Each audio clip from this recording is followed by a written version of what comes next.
Ouais, c'est qui? Salut, c'est Antoine des Fermes et des Hommes. D'accord. Un projet que tu connais sûrement où avec mon pote Louis, on va à la rencontre de fermiers Non, je connais du pas. sud.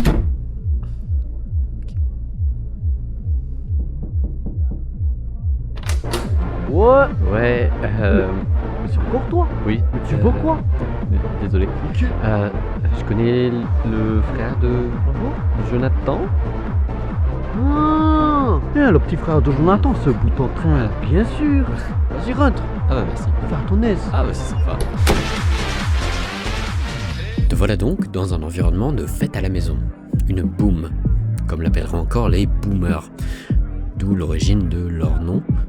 Enfin, je crois. J'ai peut-être pas bien compris. Bref, un lieu qui, de par la proximité de voisins qui ont accès à un téléphone pour appeler la police, ne permet pas un volume de musique trop élevé, ce qui en conséquence t'amène donc à devoir échanger avec les autres primates bipèdes doués de langage qui t'entourent sur des sujets plus ou moins personnels, qui t'aideront, selon ta capacité à aligner des mots de manière cohérente, à copuler avec eux, ou du moins à former des relations qui auront plus ou moins un impact dans ta vie plus tard.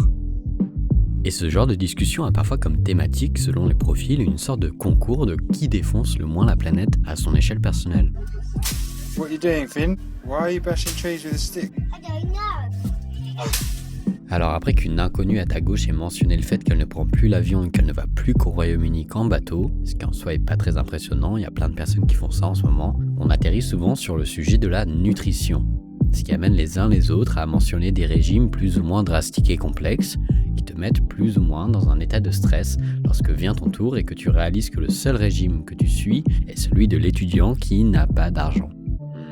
Régime, pas d'argent. Attends, mais la viande c'est trop cher, j'en mange que chez mes parents. Attends, mais les pâtes c'est pas de la viande. Les margaritas congelées, mais. Ah, mais oui! Mais j'ai trouvé! Ah oui, bah moi, du coup, mon régime, c'est. Je suis flexitarien.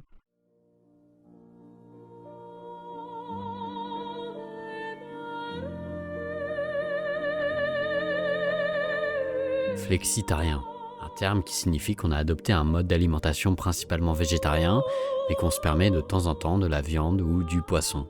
Ah oui, donc je me fais quand même manger là. Oui, mais avec modération.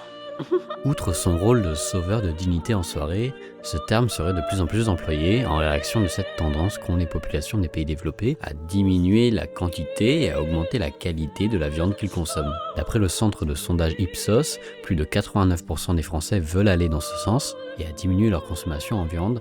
On parle souvent en particulier de la viande de bœuf.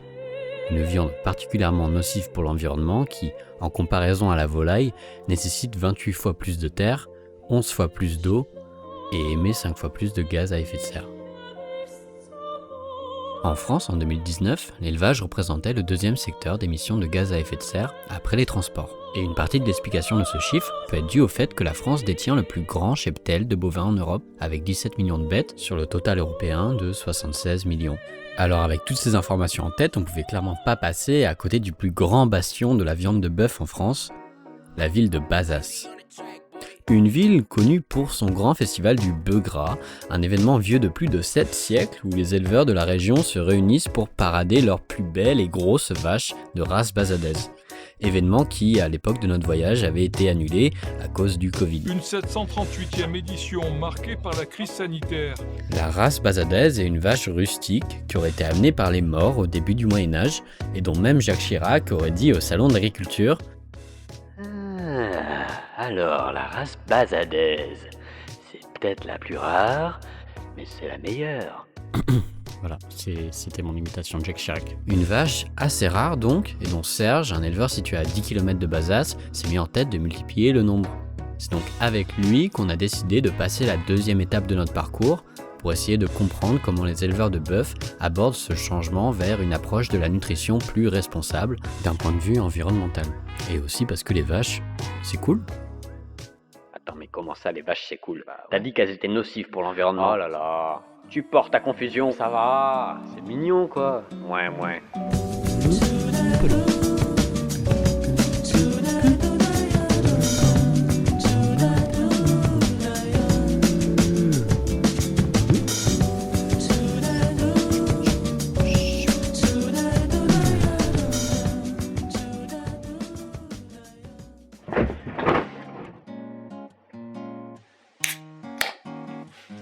Putain,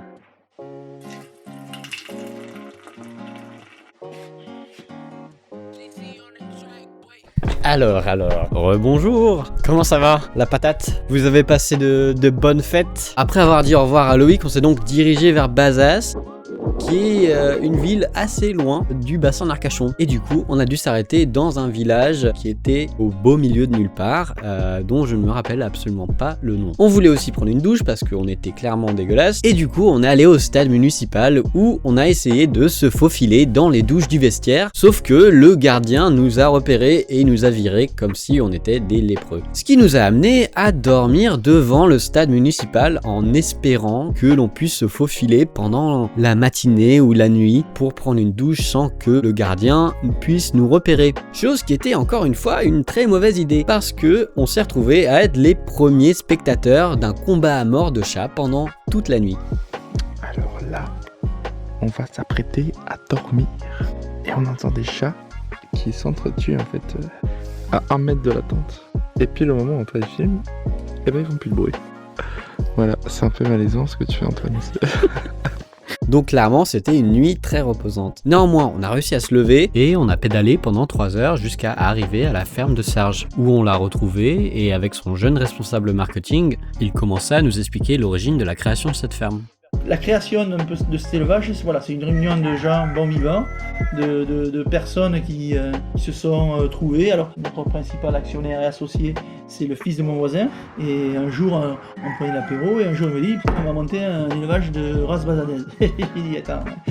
Et on est allé, donc on a acheté 2 vaches, 5 vaches, 10 vaches, 20 vaches, 30. Maintenant il y en a 60. Et après ils deviennent marrons. Serge développe un peu plus sur son passé. Moi je sortais de 20 ans de travail dans l'industrie du bois. Rien à voir. Mes parents étaient éleveurs, ils avaient un troupeau de vaches à lait. On est ensuite rejoint par Mathieu. Donc voilà Mathieu, l'initiateur du projet. Qui est un cinquantenaire originaire de la région qui a fait fortune dans les paiements mobiles en Indonésie et qui habite maintenant là-bas. Avec des amis, Mathieu s'est mis en tête, il y a maintenant presque 4 ans, d'augmenter le cheptel de la race basadaise, qui était au départ une bête de trait, d'où ses mensurations assez impressionnantes. Elles allaient pas à la salle, mais elles allaient au champ, quoi. En gros. Race qui, après l'arrivée de la mécanisation dans les années 50-60, a lentement été délaissée par la population. Une race qui est en fait maintenant en voie de disparition. Il reste plus que 4500 bêtes dans toute la France. À titre de comparaison, la race d'Aquitaine par exemple, qui est une race qui est pas mal consommée et a environ 300 000 têtes. Serge aborda aussi son expérience en tant qu'éleveur. Un métier qui est pas forcément facile, où il faut tout le temps être présent pour les bêtes. Une vache, ça respecte pas trop les 35 heures. C'est pas dangereux de travailler avec des vaches de temps en temps? Des fois il faut courir.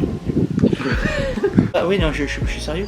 C'est quand même une race très rustique et très protectrice. Donc, quand il y a un veau, ils prennent confiance au fur et à mesure qu'on s'occupe d'eux, hein. C'est tout bête. Hein. Une fois, on a fait un vélage et on a fait un bouclage qui utilisait une pince, qu'on met 2 boucles.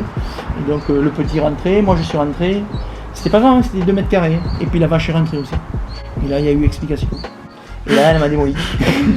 Elle t'a coincé dans l'angle. Ah ouais, elle m'a coincé dans l'angle. Heureusement que j'avais une fourche qui faisait un peu... Oh là là. C'est à moi que tu parles, hein? Ça, c'est à moi que tu parles, là. La situation à l'époque de notre voyage n'était pas forcément simple d'un point de vue économique, principalement à cause du Covid. On travaillait qu'avec les pros, et il y a eu le Covid-19, donc là c'était panique à bord. Ouais. On a réussi à lancer un site internet quasiment du jour au lendemain. Ça a bien rattrapé le coup quoi, parce que sinon on n'avait rien. Parce que comme tous les restaurants fermaient, à cause du confinement du coup, si tu te rappelles, bah ils avaient plus personne à qui vendre en fait. Mais c'est des monstres les trucs. C'est à moi que tu parles, mec, c'est moi qui parle, c'est à moi qui parle, putain. Ensemble, ils nous ont aussi parlé du problème de l'abattage des bêtes, de ce facteur qui leur échappe dans la production d'une viande qu'ils veulent de la meilleure qualité. Pour cela, les éleveurs essayent de réduire au maximum la distance de transport entre la ferme et l'abattoir, qui est une potentielle source de stress pour la vache. En plus du stress produit dans l'abattoir lui-même, qui est pas forcément un endroit très relaxant, certains éleveurs décident même d'installer leur cheptel au plus proche de l'abattoir, comme ça se fait dans le Nord-Pas-de-Calais par exemple. Mais des élevages plus isolés, comme dans les Hautes-Alpes, sont totalement laissés pour compte. C'est ce qui amène des éleveurs, comme ceux faisant partie du collectif quand l'abattoir vient à la ferme, à protester pour un abattage qui soit fait par l'éleveur lui-même, dans sa propre ferme du coup. C'est vrai qu'on voit souvent né, élevé et abattu en France, là c'est né, élevé, abattu à la ferme. L'abattage c'est pas la partie la plus drôle, justement on est satisfait de les voir comme ça, très calmes jusqu'au dernier moment. C'est une pratique qui est pour l'instant passible de plus de 6 mois de prison et de plus de 15 000 € d'amende par la loi. Et en réponse à ces problèmes, il y a une pratique venant de Suède qui a commencé à se développer petit à petit en France, à travers l'éleveuse Émilie Janin notamment. Un jour on m'a parlé de cet abattoir mobile qui existait en Suède, on a été voir comment ça se passe. Une sorte de camion aménagé qui contiendrait tout le nécessaire pour l'abattage, dans un espace de 10 mètres carrés au lieu de 500 dans un abattoir conventionnel. Il est possible avec les technologies actuelles de ramener un abattoir complètement aux normes dans les fermes, que ça se déplace de ferme en ferme et donc de supprimer tous les stress liés au mélange d'animaux, au transport sur de longues distances. Je veux absolument faire ça en France. Donc si vous avez envie de monter une start-up d'abattage d'animal, bah allez-y parce que vraiment, d'après les témoignages qu'on a reçus, il y a une très très grosse demande à ce niveau-là, quoi. Tout en parlant de ça, Serge ouvre une bouteille, il coupe du chorizo, il nous propose du pâté. Et naturel, là c'est du bœuf laurier. Avec Serge, on a découvert le phénomène du verre de vin qui se remplit comme par magie, qui ne se vide jamais tant que Serge ne l'a pas décidé. Pendant que je me rendais compte que j'ai une résistance à l'alcool d'un élève de CM1, Serge commença à raconter des histoires un peu rocambolesques autour de son exploitation. Comme ça fait presque 2 ans, il y a quelques détails ou histoires dont je ne me rappelle pas forcément. Du coup, j'ai fait appel à Louis, le deuxième membre de ce projet. On l'oublie souvent. Et donc, il m'a envoyé quelques messages vocaux qui, je pense, pourraient être très intéressants à écouter. Oui, ça fait longtemps, mais ça fait genre 2 ans, donc... attends, je sais pas, il parlait du taureau, il y a la fois où il a mis un gilet jaune sur les cornes du taureau, et pour faire... pendant que le taureau il baisait la vache, un truc comme ça, un truc de fou furieux genre. La vachette, il l'avait appelé Emmanuel Macorne, Macron, Macorne, puisque les cornes des vaches. Voilà. Il y avait un autre délire comme quoi fallait toucher les testicules du taureau. Ça m'avait bien fait rire aussi.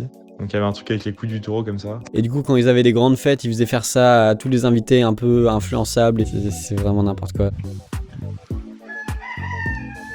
Il nous a parlé de techniques d'élevage aussi. L'engraissement, ça coûte 150 € par mois. Je crois qu'on est sur du 15 kg par jour. Ouais, 15 kilos. Par jour et par animal. Et oui, ça mange. Il y en a même qui ont essayé de leur faire boire du vin ici en pays bordelais. Dans le fourrage, ils balançaient une bouteille de pinard. Bon, ça s'est pas trop retrouvé. Mais il nous a surtout parlé de ces nombreuses histoires de grandes bouffes. Quelques bouteilles de vin, un peu à droite à gauche. Chaque fois, en plus, c'est bourratif, ça. Overdose de gâteau basque, une grosse bouffe avec les investisseurs, là. J'en ai l'impression de kilo. 1 kilo de caviar. 1 kilo de caviar. Il y avait 30 bouteilles de pinard, mais des trucs de folie. J'ai dit, on les fait cuire, hein? Oh non, c'est bon, on a lancé. Ah bon, comme vous voulez, hein. C'est très protéiné, quoi. 6 entrecôtes et 6 côtes de bœuf. On n'en est pas encore sur le bœuf entier, mais enfin... Du coup, il est presque 18h et clairement, on est bourré. Mathieu, le fondateur, semble nous avoir trouvé assez sympathique parce qu'il nous invite à dormir chez lui. Mais surtout, il nous prête son énorme Mercedes-Benz. Enfin, je crois que c'était cette marque. J'y connais rien en voiture, mais apparemment, c'était une voiture qui valait au moins tous les organes de mon corps réunis. Mon petit Louis. Donc on vient de nous donner le Gamos Mercedes qui vaut genre 100 000 balles.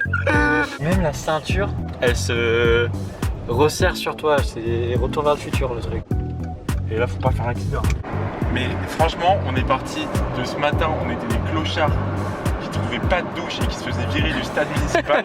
Mais c'est quoi cette vie ça? Quand tu y repenses, mais c'est n'importe quoi. Le gars, on vient à peine de le rencontrer. Du coup, la soirée commence un peu à avoir aucun sens parce que évidemment, on commence à se pavaner dans les rues de Bazas avec cet énorme tank.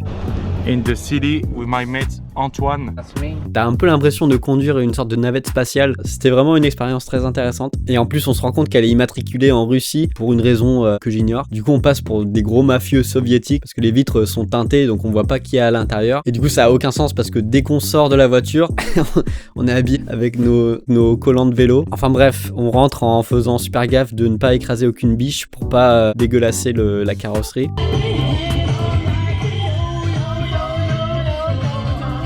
Et du coup, le lendemain, on se réveille tôt parce que Serge veut nous montrer l'installation qu'il a faite pour la chasse à la palombe. Son installation s'avère être en fait un véritable réseau de tunnels avec des cachettes, des postes d'observation, des embûches. Et donc c'est là que tu les shootes.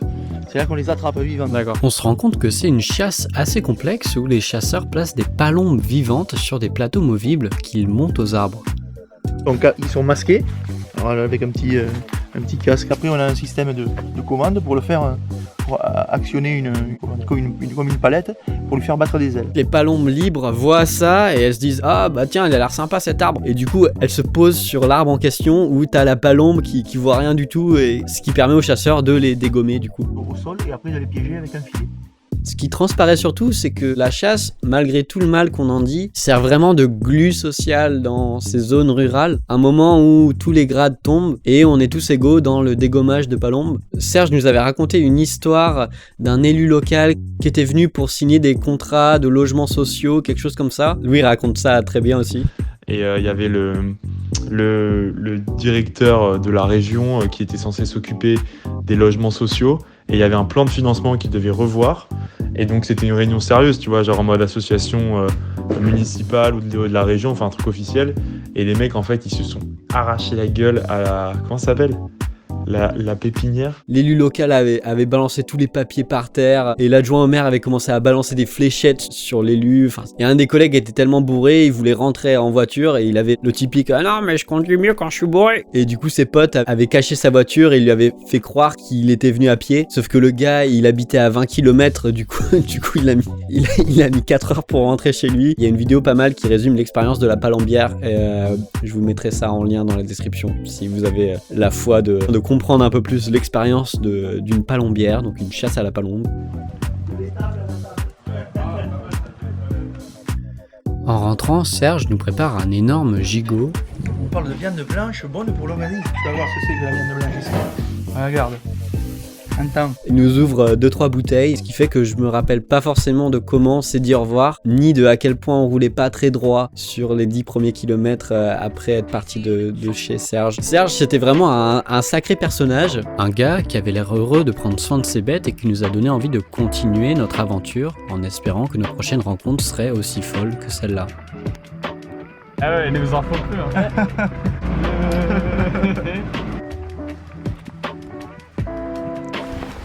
C'est une chose exceptionnelle que tu vis. Ah ouais, mais j'ai jamais touché un peu.